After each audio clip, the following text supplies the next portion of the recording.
तो जैसे कि हमने पिछले एपिसोड में देखा था कि chainsaw heavenly demon secret reel में आ गया था और वहां पर आने के बाद उस पर कुछ बंदों ने हमला कर दिया था, लेकिन चैनसाओ ने उन सबको आसानी से निपटा दिया था और बाद में उस पर कुछ डीमन बीस्ट ने हमला कर दिया था। चैनसाओ उनके बारे में नहीं जानता था, इसकी वजह से वो मुश्किल से ही एक को मार पाया था, लेकिन उसको मारने के बाद उसके अंदर से एक एनर्जी निकली थी जो कि एक बंदे के अंदर चली गई थी और वो बंदा कर्स हो गया था और अब वो बंदा अपने दोस्तों पर हमला करने लगा था।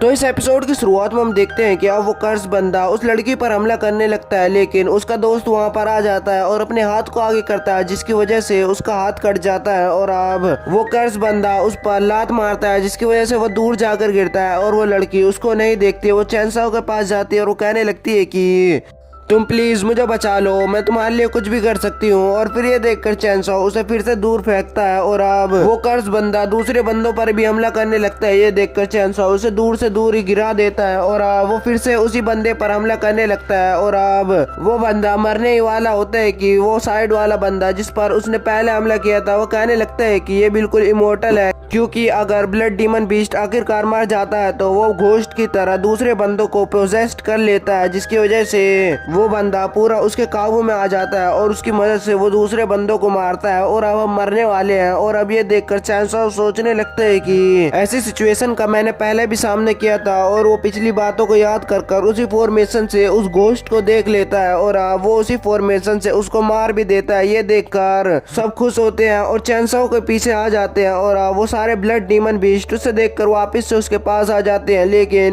अब चैनसाओ को उन्हें मारने का तरीका आ गया होता है। ये देखकर वो उन सबको एक एक कर मार देता है और उनके अंदर निकले हुए घोस्ट को भी वो वहीं के वहीं खत्म कर देता है। ये देखकर सब खुश होकर उसे ग्रीट करने लगते हैं और अब वो उस बंदे के पास जाता है और वो कहने लगता है कि तुम्हारा शुक्रिया, तुमने मुझे बहुत सारी चीजें बताई हैं। और अब वो उसे ग्रीट करता हुआ कहता है कि मैंने पहले भी ऐसे सिचुएशन का सामना किया था, लेकिन मेरे मास्टर ने मुझे बचाकर अपनी इस टेक्निक के बारे में बताया था, लेकिन मैं ऐसा नहीं कर पाया था।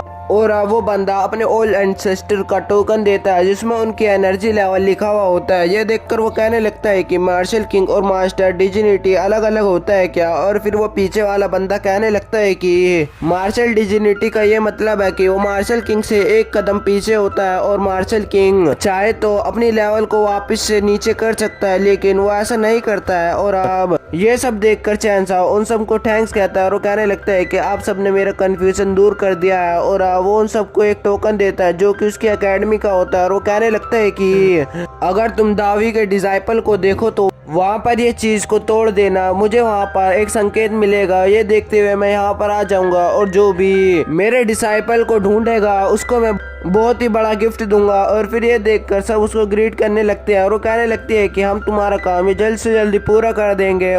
और अब चैनसाओ उसी बंदे के पास वापस जाता है और वो कहने लगता है कि इस दुनिया में बहुत ज्यादा लड़कियां हैं और तुम बहुत ज्यादा टैलेंटेड भी हो, तो तुम अपने सच्चे प्यार को क्यों नहीं ढूंढते हो? और अब ये कहकर वो सबको थैंक्स कहकर वहां से चला जाता है और वो लड़की अब भी चैनसाओ के पीछे आना चाहती है, लेकिन अब वो उसे जाता हुआ देखकर वापस से उसी लड़के के पास आकर कहने लगती है कि इसे हमारे बारे में कुछ भी नहीं पता है, तुम्हें इस पर चिल्लाना चाहिए था। लेकिन और अब वो बंदा अपने ऊपर से उसका हाथ हटा देता है।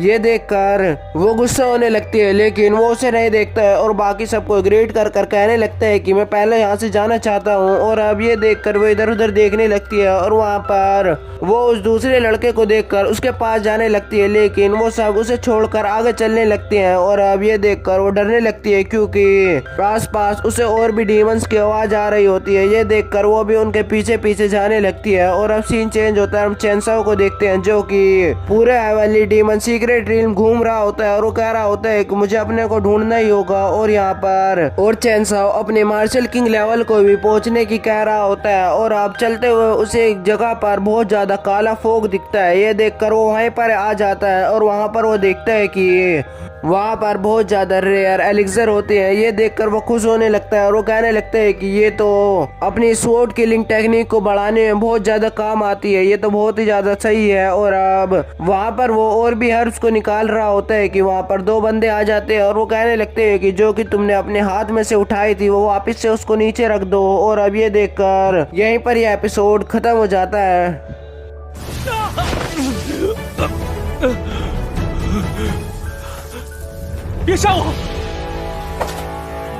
我知道一群大魏弟子正在被大秦沈公子围困，身处危险之中。